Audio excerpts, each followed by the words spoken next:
Bonjour et bienvenue sur D&D, Dessine-moi un donjon. Aujourd'hui, je vous fais un épisode hors les marges pour donner quelques conseils au MJ sur la description. On commence directement avec mon premier conseil sur le PJ, sur le personnage que vos joueurs incarnent.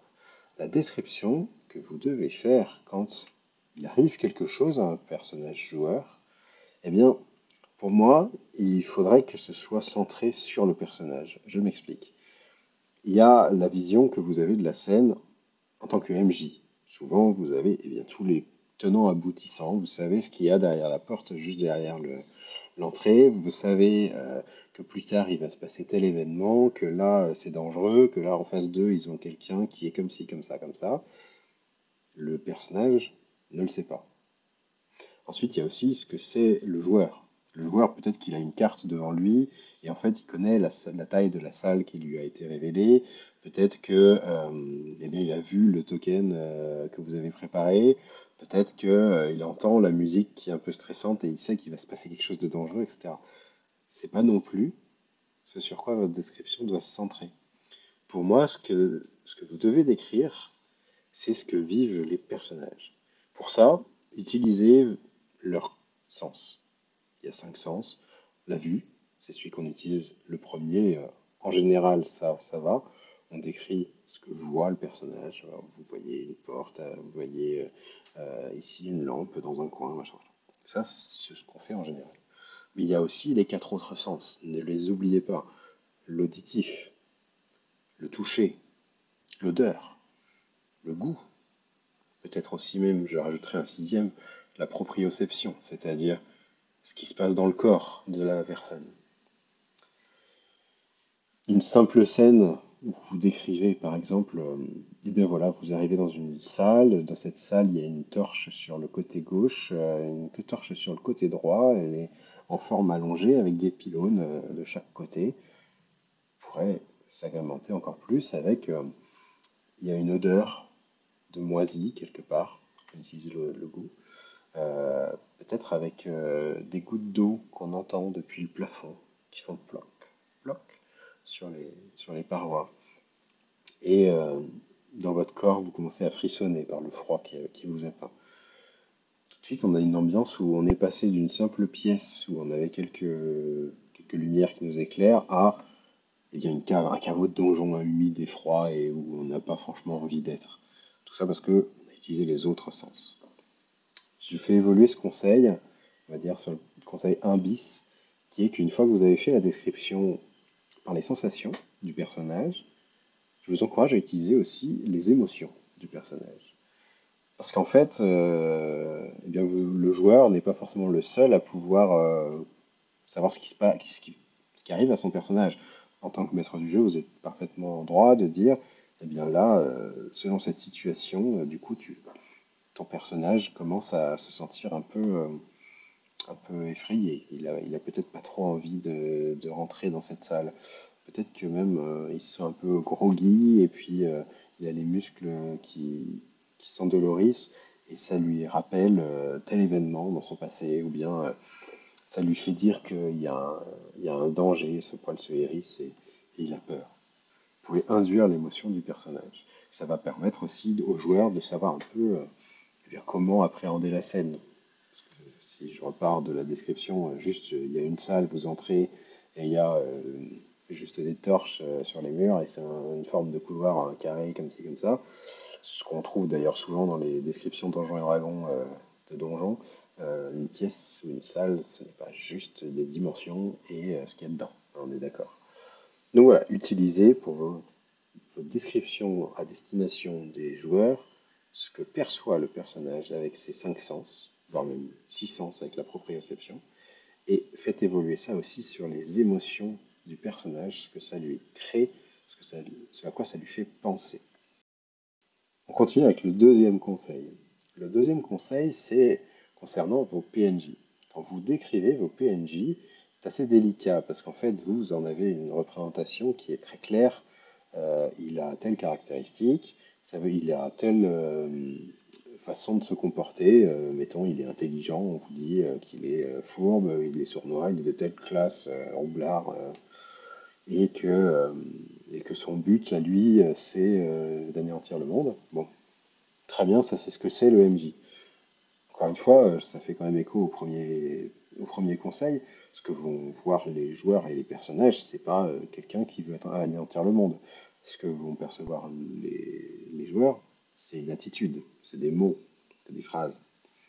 Et du coup, là, c'est peut-être ce qui est le plus dur à faire. Mais il faut se représenter le PNJ et la façon qu'il aurait d'agir. Et c'est la façon qu'il a d'agir qu'il faut décrire, ou bien de parler. Par exemple, vous voulez quelqu'un qui est un peu fourbe, sournois, mesquin, mais qui n'a pas le choix d'être accueillant. Par exemple, Démétria dans l'Odyssée des Seigneurs Dragons, épisode 19, qui doit accueillir les joueurs parce que c'est son obligation, mais en même temps, elle a franchement pas envie. Je veux pas décrire que Démétria, elle veut elle veut leur taper dessus, ou qu'elle est antipathique, ou que en fait, elle fait ça par obligation. Non. Ce que je décris, c'est quelqu'un qui est un peu qui parle et qui dans ses mots, eh bien, va dire allez-y, je suis votre obligé, avec un ton un peu sec, et puis elle le fait, mais on sent que c'est à contre-cœur juste dans les mots qu'elle utilise. Il peut y avoir aussi une attitude corporelle qui dit quelque chose. Par exemple, eh bien, le garde qui a les bras croisés. Ok, ça veut dire que le gars est inflexible et qu'on ne pourra pas, qu'il est dans son travail. Ne décrivez pas juste, vous avez un garde qui fait son garde. Non, peut-être même on ne sait même pas que c'est un garde. Vous avez quelqu'un musclé, les bras croisés qui barre la porte. Les joueurs derrière, quand vous avez fait une description comme ça factuelle, ils vont comprendre ce qui se passe. S'ils ne le comprennent pas, il va tant pis pour eux, entre guillemets, c'est aussi l'intérêt de l'histoire, que de leur permettre peut-être de rater des indices et puis d'en avoir d'autres. Derrière, du coup, vous avez installé un personnage, vous avez sa façon d'être générale, voilà. Il faut qu'elle soit complètement fourbe et puis pas sympa.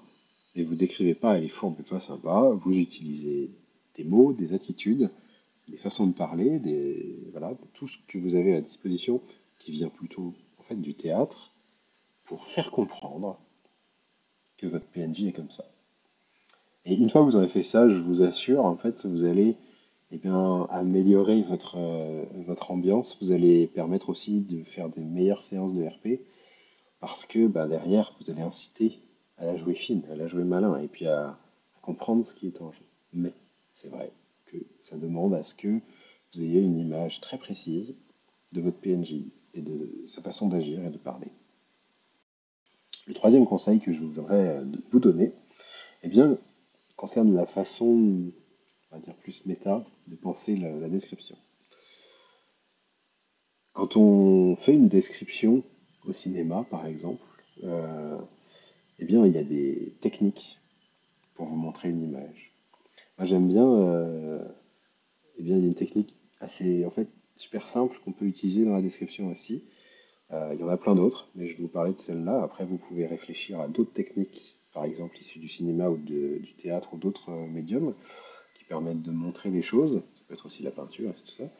Mais une des techniques qu'on voit très souvent, c'est, eh bien, par exemple, le zoom-in. On part du général et puis on fait un entonnoir jusqu'au truc le plus précis. Ou bien l'inverse, on part de quelque chose de très précis pour dézoomer et puis voir la scène en plein. Pourquoi on fait ça? Parce qu'en fait, il y a un pouvoir en fait de l'image quand on fait quelque chose avec cette technique-là qui va captiver en fait notre auditoire et qui va lui faire comprendre de quoi il s'agit. Vous pouvez partir d'un point très précis. Là, tu regardes sous tes pieds, il y a l'herbe qui commence à être un peu trop brune pour la saison. Euh, et puis, pourtant, un peu plus loin, tu vois, il y a une fleur qui est là. et le vent dans les branches de l'arbre, et on élargit, et en fait tu te vois dans une forêt d'automne arriver avec devant toi un chemin plein de feuilles mortes. Voilà, on est parti du pied du personnage, il est allé voir un peu plus loin, il a levé son regard, il avait des arbres, et en fait il se rend compte qu'il est dans une forêt. On a un dézoom. Au contraire, on peut ben, prendre le plus large et puis affiner petit à petit.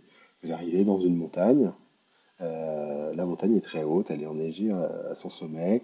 Vous montez sur un chemin escarpé qui zigzague jusqu'à arriver à deux, trois amas rocheux faits d'une certaine façon, avec un lac juste autour, et puis une surface plane sur laquelle, en fait, vous remarquez des petits détails qui ressemblent à des runes, et en fait, vous avez écrit telle chose, telle chose, telle chose autour d'une porte qui est l'entrée de la mort. Voilà, passer de la grande montagne à ok, il y a des runes sur cette porte et c'est de ça dont on veut parler en fait.